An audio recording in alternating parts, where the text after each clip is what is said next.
Unang beses, nasakop ng Estados Unidos ang oil tanker na konektado sa Rusya sa baybayin ng Venezuela mula nang magsimula ang digmaan. Pagkalipas ng ilang oras, tumawag si Vladimir Putin kay Nicolas Maduro para malaman ang nangyayari. Ipinagyabang ni Donald Trump kamakailan na nasakop ng mga sundalong Amerikano ang isang malaking oil tanker malapit sa Venezuela. Ipinakita pa ni United States Attorney General Pam Bondi ang video ng pagbaba ng sundalong Amerikano sa tanker na iyon. Sinabi niya na ginamit ang tanker para mag-transport ng langis mula Venezuela at Iran, na parehong may ipinataw na mga parusa. Ngayon, may bagong nakakagulat na detalye. Ang tanker na ito ay konektado pa rin sa mga mananakop na Ruso. Ayon sa kagawaran ng pananalapi ng Estados Unidos, ang kumpanyang may-ari ng barko ay kontrolado ng oil tycoon na si Viktor Artemov mula Donetsk, nasangkot sa ilegal na kalakalan ng langis ni Putin. Ayon sa Washington, ang mga kumpanyang konektado sa kanya ay kasali sa pagdadala ng hilaw na materyales mula Venezuela at Russia. At ang tanker na sinamsam ng mga Amerikano ay ginamit din sa mga operasyon ng paglilipat ng langis ng Russia sa bukas na dagat upang itago ang pinagmulan nito. At marami pang ibang kawili-wiling detalye at impormasyon dito, kaya unti-unti nating ilalantad ang mga ito ng sabay-sabay. Ako si Alexi Pechi. Talakayin natin ang paksang ito, pero bago magsimula, mag-subscribe kayo sa channel na ito. Mag-like, mag-komento sa episode na ito, at mag-subscribe din sa aking Telegram channel na Pechi News. Ang link ay nasa video description. Dito namin agad inilalathala ang mga bagong balita. Kahapon ng hapon, iniulat ng Columbia Broadcasting System News mula sa tatlong source na pamilyar sa operasyon na nasakote ng Estados Unidos ang oil tanker na Skipper. Dati itong tinatawag na Adisa sa baybayin ng Venezuela. Sabi ng source, nagsimula ang operasyon Miyerkules ng umaga matapos umalis ang tanker sa daungan ng Venezuela. Isinagawa ang operasyon sa tulong ng United States ship Gerald Ford, United States Coast Guard Special Operations Helicopters at Marine Corps.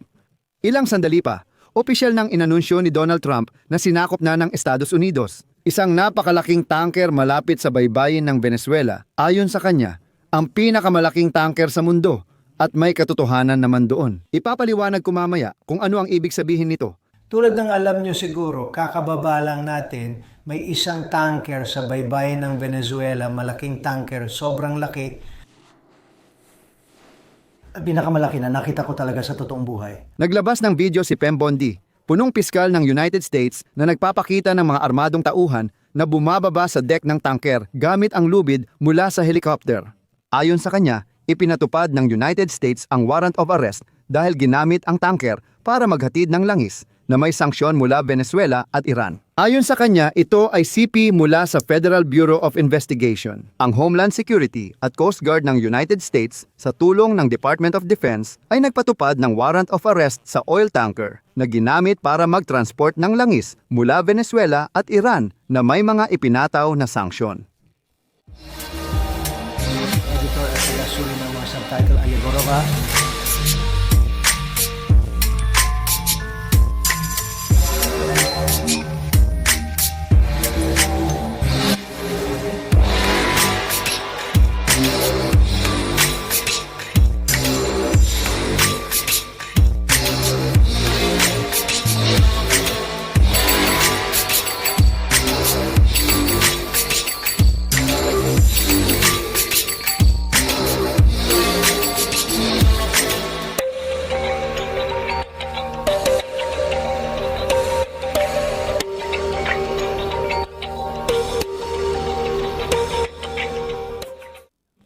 Editor ng mga subtitle, A. Semkin, tagapagsuri, A.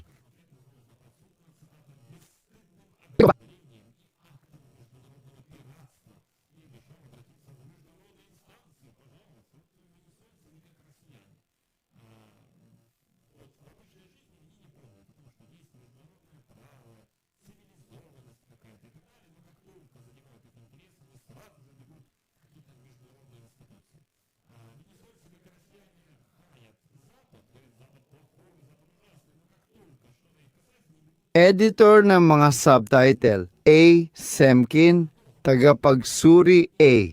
Yegorova.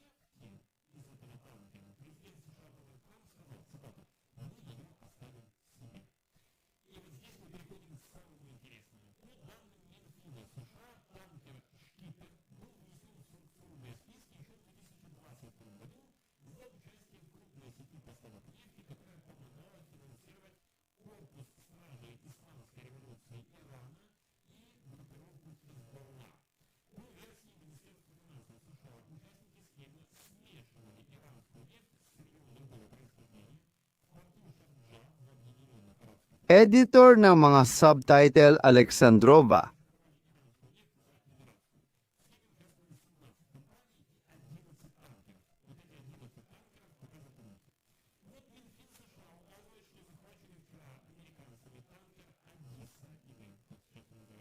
Editor ng mga subtitle Alexandrova.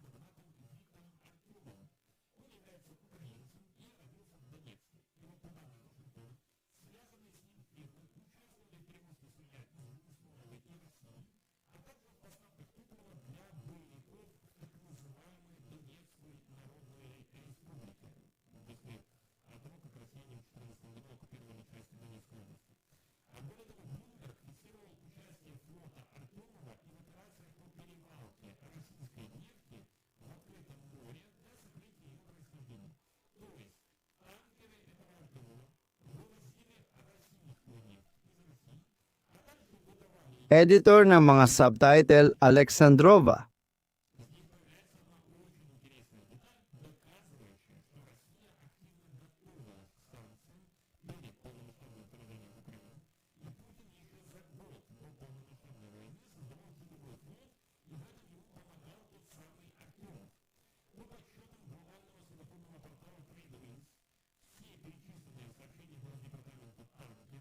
Editor ng mga subtitle Alexandrova.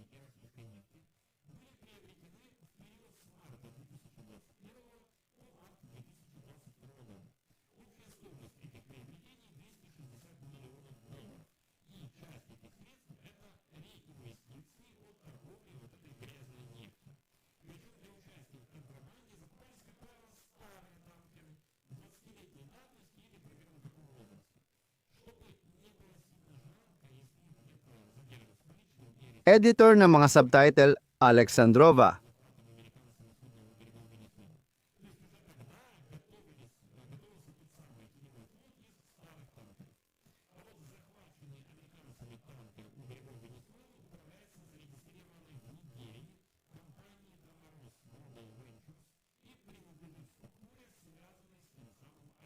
Editor ng mga subtitle Alexandrova.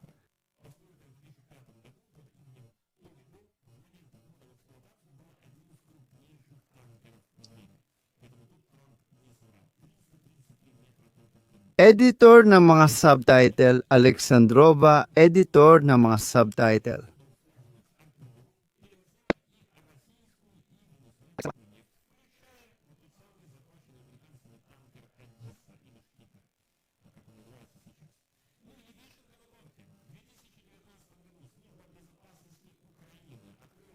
Kung saan ang kumpanya ni Artemova ay lumitaw bilang isang estruktura na potensyal na sangkot sa ilegal na pagsusuplay ng gasolina para sa tinatawag na Ministry of Defense ng Donetsk People's Republic. Kaya, lumalabas na inaresto ng Estados Unidos ang tanker na direktang konektado sa mga Ruso.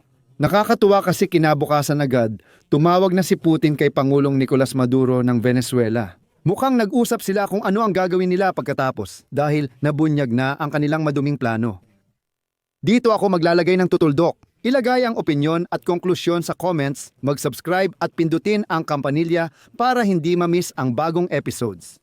Kung naniniwala kayong mahalaga ang ginagawa ko at interesante ang episode na ito mga kaibigan, suportahan ang YouTube channel na ito sa donasyon o bayad na subscription gamit ang mga ibinigay na link at detalye. Sa video description nakalagay, suportahan ang channel ni Alexi Pechi. Piliin ang format na komportable sa inyo. Magpapasalamat ako. Hanggang dito na lang. Ingatan ninyo ang inyong sarili. Paalam sa lahat. Hanggang sa talaga.